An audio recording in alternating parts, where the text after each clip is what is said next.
Bras Faso et Bras Fort vous offrent le journal de la CAN sur la RTB.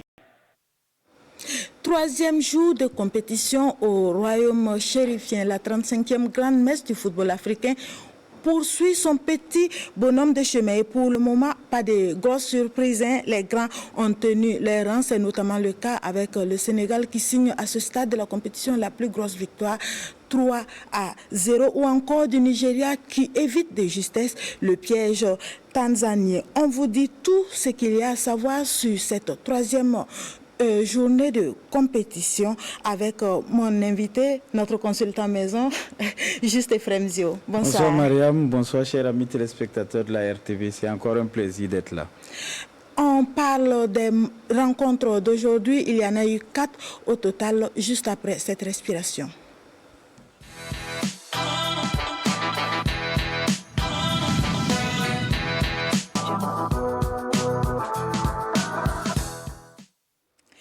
Troisième jour de compétition au Maroc et entrée en liste des poules D qualifiés pour les barrages intercontinentaux de la prochaine Coupe du Monde. La République démocratique du Congo s'est imposée cet après-midi au stade Al-Madina de Rabat sur la plus petite des marges, 1-0. Les hommes de Sébastien Desabre ont profité d'une erreur de la défense béninoise pour inscrire l'unique but de la rencontre. RDC 1, Bénin 0. Toujours dans la poule D, sans forcer son talent, le Sénégal a fait respecter son statut de favori en disposant aisément de la modeste sélection botswanaise. Les hommes de Pape Diaw ne pouvaient mieux lancer leur CAN, une large victoire et un doublé et un clean sheet. Oui. Un doublé de Nicolas Pepe, un clean sheet pour le Sénégal qui termine avec un score de 3-0. On revoit ces matchs de la poule D avec Alexandre Zagré. La République démocratique du Congo et le Sénégal réussissent leur entrée en liste en s'imposant respectivement face au Bénin 1-0 et au Botswana 3-0. Dans la première rencontre, les Léopards de la R2 Congo assurent le service minimum devant les Guépards peu inspirés offensivement. Dès le premier quart d'heure, ce sont les Léopards du Congo qui se montrent entreprenants. Théo Bongonda profite d'une erreur de la défense béninoise pour ouvrir le score. Après, les Congolais font le dos rond et gèrent leur avance jusqu'à la pause. À la reprise, les hommes de Sébastien Desabre maintiennent leur cadence. À la 48e minute, Cédric Bakambu est à la conclusion. Son but est refusé pour position avancée. En difficulté, les Guépards restent néanmoins entreprenants, mais se montrent peu mordants dans le secteur offensif. Lions et Zèbres étaient aux prises au grand stade de Tanger. Les Lions de la Teranga, 19e au classement FIFA sans trembler, ont fait respecter la hiérarchie face à un adversaire classé 138e mondial. Le Sénégal s'est imposé avec autorité, inscrivant 3 buts, dont un doublé de Nicolas Jackson à la 40e minute, puis à la 58e. Chérif Ndiaye scelle le sort de la rencontre dans le temps additionnel. Les étalons du Burkina Faso sont attendus ce mercredi 24 décembre à partir de 12h30, temps universel. Voilà, et dans la poule D, après la poule D, voilà qu'on vient de voir, dans la poule C également, on a fait les premiers pas dans cette compétition. La victoire poussive mais ô précieuse des Super Eagles du Nigeria face aux Kilimanjaro Stars de la Tanzanie. Les hommes d'Eric Sekouchel, favoris de cette première journée dans leur poule, ont peiné à la finition. But de Semi Ajayi à la 36e minute. Puis on assiste à l'égalisation tanzanienne à la 50e grâce à Charles Momboa. Finalement, c'est Lukman Ademola qui offre la victoire au Nigeria. Sans briller, le Nigeria lance pourtant sa canne. Juste Frenzio, on peut dire que l'équipe nigérienne, on va commencer par les Super Eagles. L'équipe nigérienne, les figures de proue, c'est naturellement Victor Osimhen qu'on n'a pas vu ce soir, mais Lukman Ademola s'est signalé. Oui, Mariam, vous savez que le Nigeria, c'est une équipe où il y a beaucoup d'individualité. Et comme vous l'avez dit, la figure de proue, c'est Osimhen. Et c'est un joueur qui se met au service du collectif. Et vous avez vu en Côte d'Ivoire à l'édition dernière, sur les 7 matchs, je pense qu'il n'avait marqué qu'un but, mais il avait pu amener le Nigeria en finale, malheureusement qui a perdu contre la Côte d'Ivoire. Et cette fois, en tant que vice-champion d'Afrique, le Nigeria avait à cœur de rentrer très bien dans sa compétition. Et face à une équipe de Tanzanie qui était bien serré à bloc, avec beaucoup d'espace réduit, il était important pour le Nigeria de bien rentrer dans sa compétition. Surtout que le Nigeria aussi, dans le mois dernier, avait une déconvenue avec l'élimination pour la Coupe du Monde. Il était important pour les garçons de Eric Schell de rebondir et surtout de faire une très bonne prestation. Et généralement, pour les premiers matchs, il est important d'avoir les 3 points. Et comme on l'a dit, et maintenant de voir venir un peu comment évolue la compétition. 3 points également pour le Sénégal qui a fait le boulot assez aisément. 3-0 face à la modeste équipe botswanaise. Oui, tout à fait, avec un invité surprise qui est Nicolas Jackson. Vous me corrigez justement, j'avais dit Nicolas Pepe, oui. Nicolas Jackson qui a fait un doublé. Un doublé, et Nicolas Jackson qui a profité de la blessure de Thiago au niveau de Como en Italie. Et appelé de dernière minute, Nicolas Jackson montre qu'il aurait dû être appelé aux premières heures, mais en arrivant à la rescousse, Nicolas Jackson arrive à faire un doublé. Il soulage les Lions de la Teranga, mais les Lions de la Teranga aussi par cette victoire de 3-0 qui affiche leurs intentions. Et Pape Thiago aussi qui avait à cœur, naturellement, qui a succédé à Aliou Cissé, de mettre un peu les premiers pas au niveau de cette compétition africaine parce que c'est sa première grande compétition avec les seniors. Naturellement, il a été déjà champion avec les catégories inférieures, mais il avait à cœur de pouvoir faire une bonne entrée dans cette compétition. Et cette équipe du Sénégal, avec cette victoire-là, lui permet d'assumer son statut de favori après le Sénégal, parce que après le Maroc plutôt, oui. Et le Sénégal a décidé d'assumer son statut parce que parmi les bookmakers, l'équipe du Sénégal est donnée l'une des équipes les plus favorites de la compétition. On n'oublie pas cette victoire poussive également de la RDC sur les Léopards du Bénin, 1-0, la plus petite des marges, mais finalement ce sont les 3 points qui sont les plus importants. Oui, les joueurs de Hervé Dessab, Sébastien Dessab plutôt, ont su se dégager du piège béninois, parce que c'était une équipe béninoise très accrocheuse qui avait à cœur, pour son retour dans cette compétition, de ne pas perdre le premier match. Mais l'équipe du Congo, sur une très bonne dynamique, déjà avec une très bonne CAN l'année dernière où elle a terminé 4e, et ensuite elle est barragiste de la Coupe du Monde 2026, et dans la lignée. Et comme je l'ai dit tantôt, il était important pour cette équipe d'avoir les 3 points. Elle profite d'une erreur de la défense du Bénin. Mais le plus important, c'est une équipe de 3 qui permet d'avoir les 3 points. Et ensuite, maintenant, on verra venir. Mais on arrive à se stabiliser, on arrive à voir un peu plus clair. On se met moins la pression. Parce qu'immédiatement, avec un résultat autre qu'une victoire, il faut tout de suite se chercher la qualification. Mais déjà avec 3 points et avec la possibilité d'être meilleur 4e de cette compétition, on se met moins la pression et l'équipe de Sébastien Dessab se met dans les bonnes dispositions. Demain, ce sera au tour de la poule E. Poule justement du Burkina d'entrer en liste et également de la poule F.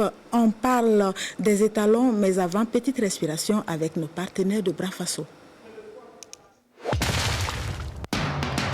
Brafort, une tradition d'excellence, une fierté pour nos couleurs. Brafaso, la bière du peuple. Tous ensemble, derrière nos étalons. Brafort et Brafesso, des produits de la SN Brafesso. Un coup du Faso dans chaque gorgée. Ce mercredi 24 décembre, la poule E débute également sa CAN avec l'affiche Burkina Faso-Guinée équatoriale sous le coup de 12h30 temps universel. Pour la deuxième fois de l'histoire, Étalon et Zalang National se retrouvent en phase finale de CAN après 2015. Les deux formations s'étaient séparées sans inscrire le moindre but. Pour leur entrée en liste, demain mercredi, les Étalons veulent lancer leur CAN de la meilleure des manières et cela passe naturellement par une victoire. Une ambition réaffirmée par Brahma Traoré et le capitaine Bertrand Traoré en conférence de presse d'avant-match dans la matinée de ce mardi 23 décembre. Morceau choisi avec nos envoyés spéciaux du côté de Casablanca, Moussa Ouedraogo, Ibrahim Diallo et Lassina Savadogo. Nous sommes en mission. Et qui dit mission, dit objectif.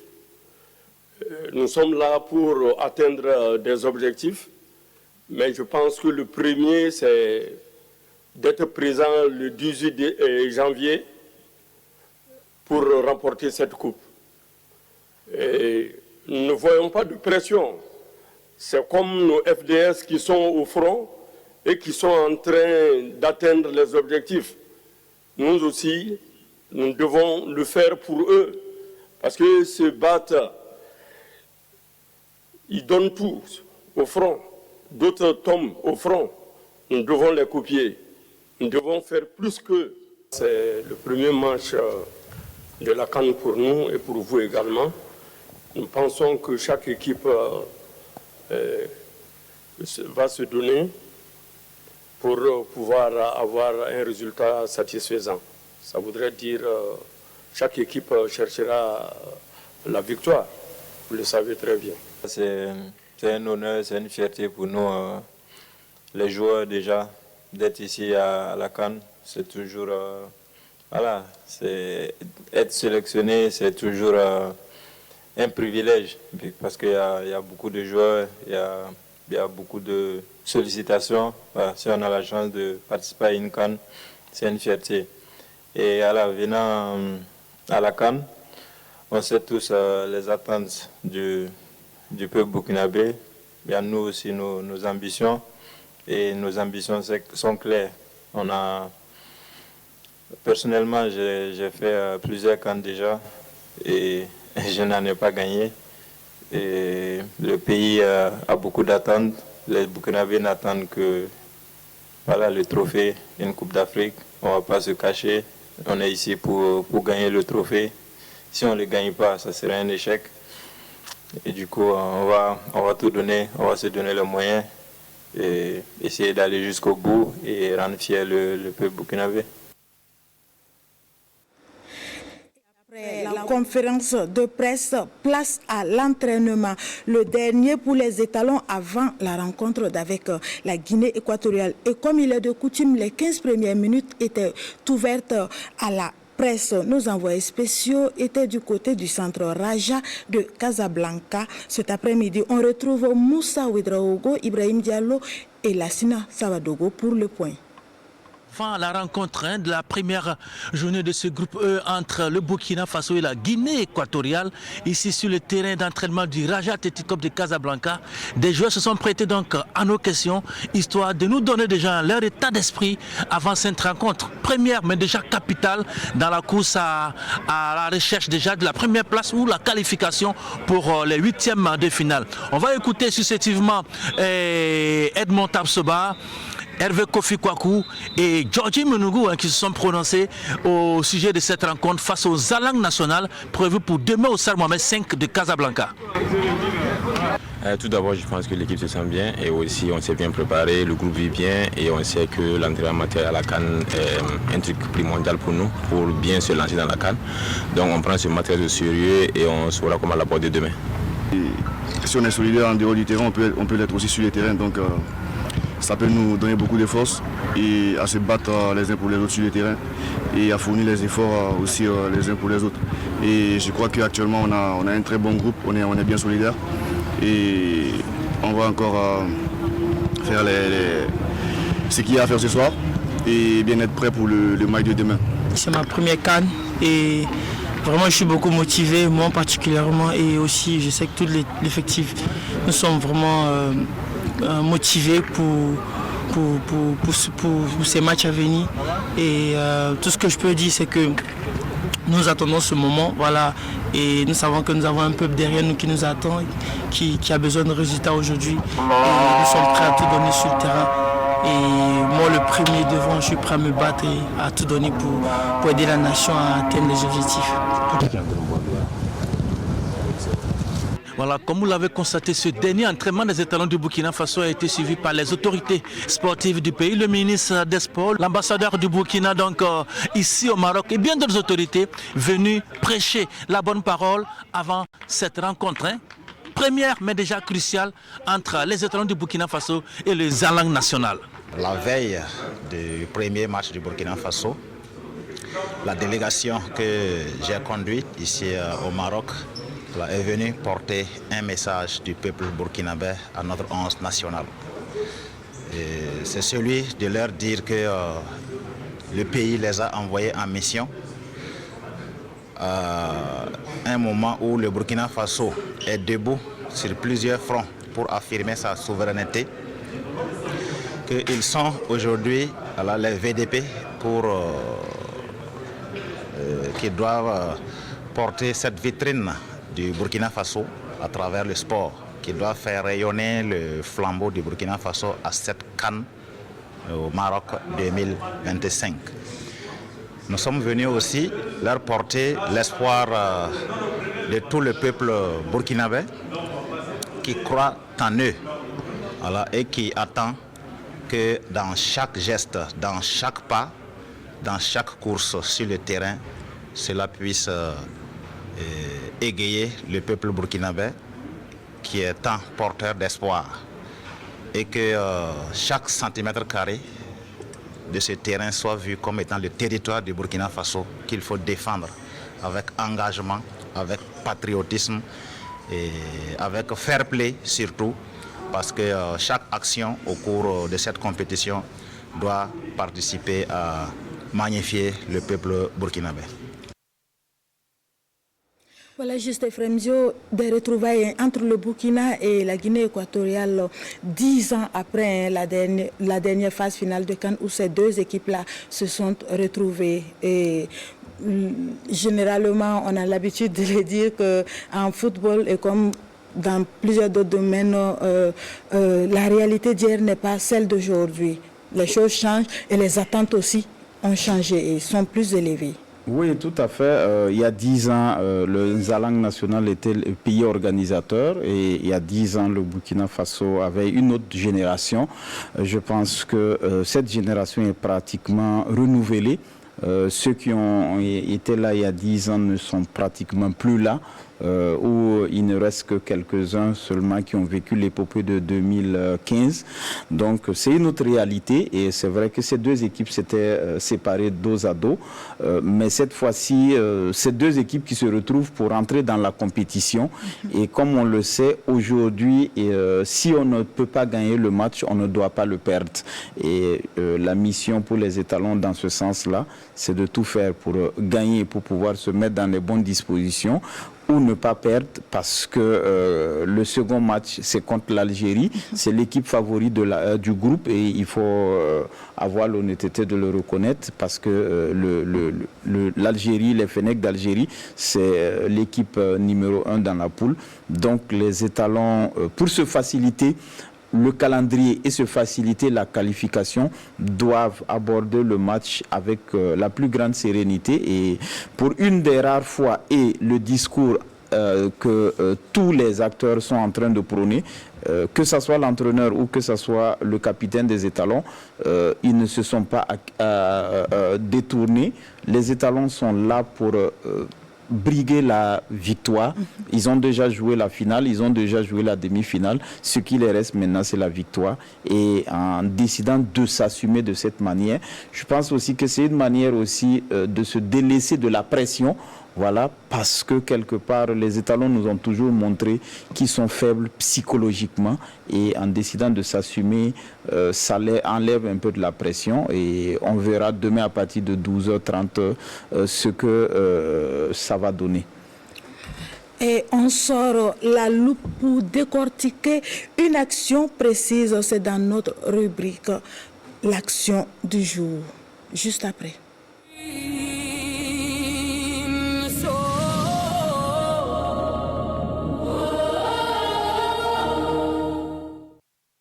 Aujourd'hui, l'œil de notre spécialiste Juste Efremzio, arbitre international, s'est attardé sur l'action du penalty dans la rencontre Mali-Zambie. On joue 41 minutes.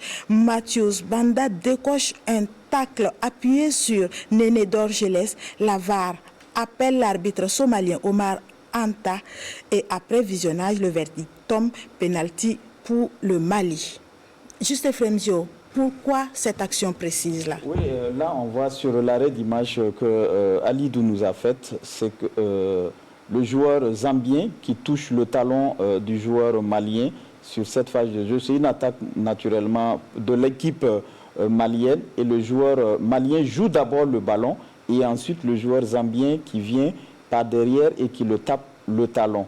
Voilà, là la faute est assez claire.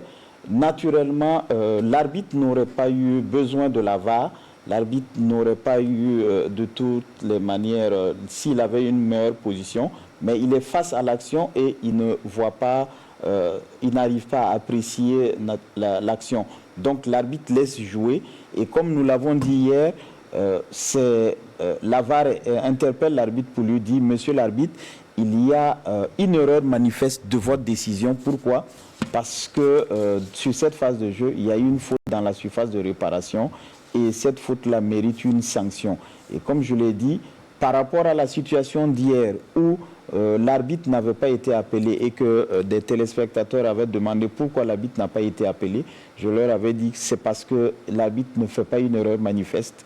Ici, il y a une erreur manifeste parce qu'il y a contact, le joueur zambien ne joue pas le ballon, il fauche son adversaire et cette erreur-là étant une erreur manifeste, l'arbitre est interpellé par la VAR parce que sur la phase de jeu en direct, l'arbitre n'avait pas sanctionné cette infraction au niveau des lois de jeu. Merci beaucoup à vous, Juste Efremzio, pour tous ces éclaircissements. Et on va rappeler que Bilal Touré s'est saisi de la balle après ce pénalty sifflé-là et a buté sur le portier zambien. Et demain, jour 4 de compétition, le groupe E entre en action, le Burkina également. Burkina Faso, Guinée équatoriale, ce sera à partir de 12h30 sur les antennes de la RTB et ce sera au stade Mohamed V de Casablanca. Après ce match-là, toujours dans le groupe E, l'Algérie sera face au Soudan au stade Moulay Hassan de Rabat à 15h.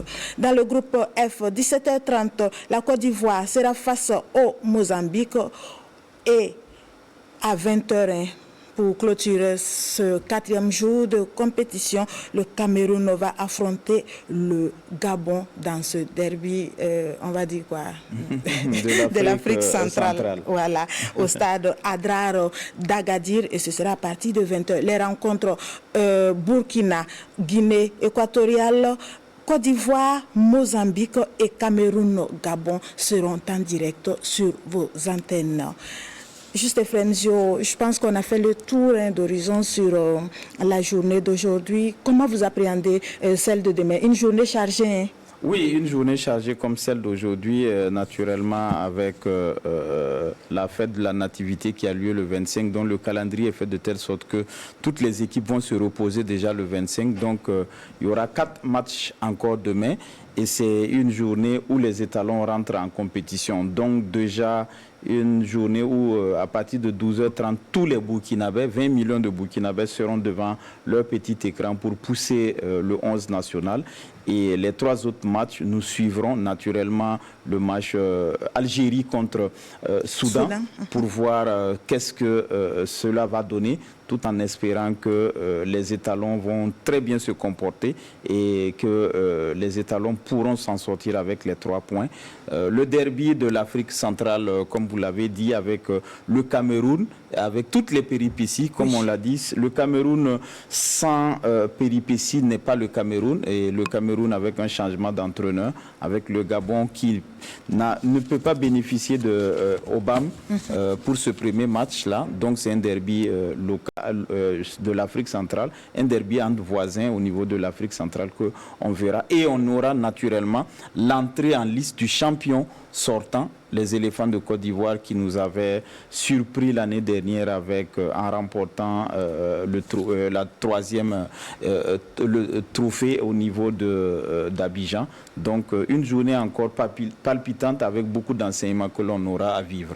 Et que l'on prendra plaisir à décortiquer avec vous demain dans le journal de la CAN. Juste Fremzio, merci pour votre présence et merci pour tous encore vos éclaircissements. pour l'invitation et encore un plaisir et vive le sport. Vive le sport et bonsoir chez vous.